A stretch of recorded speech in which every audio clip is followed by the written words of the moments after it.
This is the Road Report with Steve Milton, presented by Hercules Tire.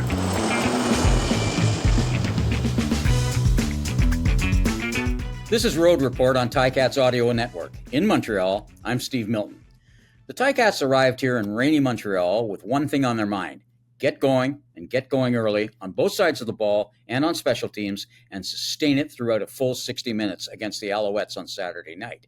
Be the metaphorical rain on the parade in a town that loves a parade like no other in this country. After neither team had a single roster change from the week before when they tangled at Tim Hortons Field last week, something I don't think I'd ever seen before, they combined to make only 4 this week. We'll hear from Ticat head coach Scott Milanovich on the 3 alterations the Ticats made to their roster for this week, one by necessity, the other 2 by choice. And one of the latter is big left tackle Joel Figueroa, who will talk about his long-awaited return to the lineup. The Alouettes have made only one addition/subtraction in their lineup, and it comes well down the depth chart at backup quarterback. Once again, they won't dress number 1 pivot Cody Fajardo. And why would they risk putting him out there? He suffered hamstring problems, the kind of injury that has a recurrence factor. He missed the last 2 weeks. They're 7-1. And Davis Alexander looked superb in the second half against Hamilton, extending plays and showing a dynamite arm in the 33-16 victory. So Alexander starts again, and Dominique Davis, former Alouette, Blue Bomber, Red, Black, and Lion, moves in as number 3 quarterback for the injured and gone for the season, Caleb Evans, who went down against the Ticats. Of the trio of Ticats roster changes from last week, 2 are in the starting 24, and all 3 hold major significance to the players coming in. Now, of course, that's usually the case. The bad news for Jamal Peters is good news for Kordell Rodgers. Peters, the shutdown cornerback, who is the most aggressive member of the Ticats secondary, will miss Saturday's game after being hurt in last week's loss. He's particularly well suited to play against the similarly aggressive and challenging Al's receiving corps. Rodgers replaces Peters on the boundary side of the field in a straight-up swap. This will be Rodgers' first game as a Ticat, and it comes against the team that released him late in training camp after he contributed to their Grey Cup campaign last year. Last season in Montreal, he shuffled between the injury list, the practice roster, and the game roster in his rookie season, but he did start 11 games, making a couple of interceptions and 35 tackles. Now, Rodgers was an accomplished quarterback at his Texas high school, but he switched to safety and cornerback for college at Texas State before coming north last year. The 25-year-old will certainly be motivated for this one. Now, here's Scott Milanovich on that. Been great since he got here. Very athletic. Just earned the next chance, and we're very confident in his ability. Had a good week of practice. Had a couple picks, and looking forward to seeing him play tomorrow night. Having practiced against many of the receivers whom he'll now oppose wearing Ticats colors, Rodgers will bring some insider knowledge to this game, and he will want to show something to the Owls. Now, I was curious whether coaches generally talk to players in his situation to make sure they won't be too overstimulated about playing their former team, and Milanovich responded this way. I think it depends on the person.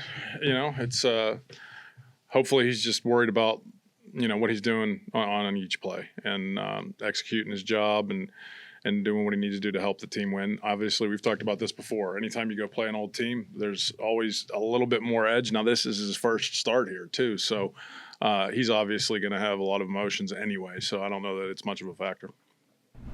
Defensive lineman Luke Brubacher moves onto the depth chart for just the second game of his pro career. Brubacher was drafted in the second round, 16th overall in the spring, and doesn't have a lot of football experience, just a couple of dozen games total in his university career after he was a walk-on at Wilfrid Laurier, where our Tiger Cats audio network colleague Mike Daly was coaching. He was an accomplished boxer, which is why he didn't play much football, but he became an OUA second-team All-Star, and the Ticats were attracted to his athleticism, his versatility, and his long-term potential. The Ticats use a deep rotation of defensive linemen, particularly against Montreal, and particularly in the second half to keep them fresh against the high-tempo Als. Brubacher was on the roster for the opening in Calgary and was on the field for 10 or maybe 11 special plays, but incurred a hamstring injury the next week in practice, and he finally gets his chance again Saturday night. Here's what the Cats think he'll add to the mix against the Als. A little more speed, more length, predominantly on special teams right now until he gets himself worked back into things. But, excited to finally get him out there and see what he can do. He's been working hard to recover from the injury, so I thought he had a good week also.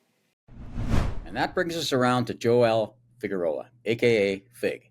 The native of Puerto Rico has been just chomping at the bit for weeks. He played only 5 games last year in his second tenure with the Ticats, but suffered a shoulder injury against Winnipeg in mid-September. So this is his first game in nearly a year. Feels great. Feels great to be back. I love this sport, and it's given so much to me in my life, so I just love playing. Yeah, it's been a long time, but we got a lot of great guys in the room. Mentally, everything's been great, so I've been getting a lot of mental reps and, just supporting the team and, just do what I'm asked to do, and I'm ready to be back. I'm happy, and I'm just excited moving forward.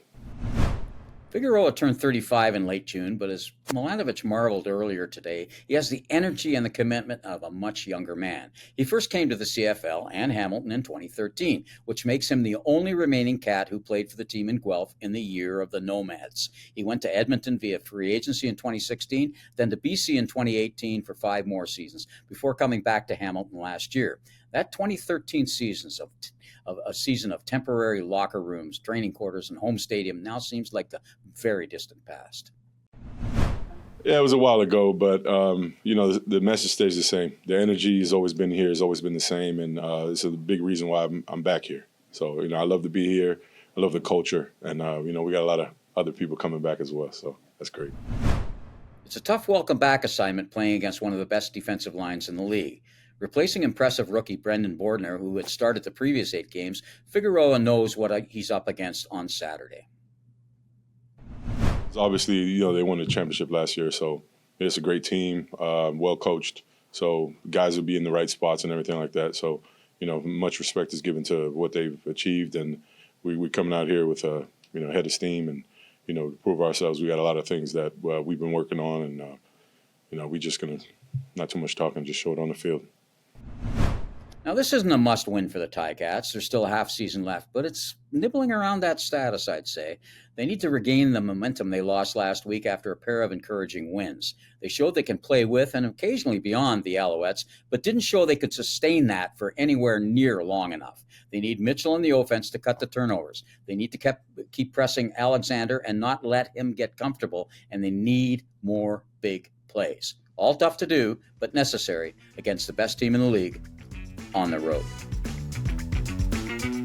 This has been the Road Report with Steve Milton, presented by Hercules Tire. Go to ticats.ca for more in-depth coverage of the Tiger Cats at home and on the road.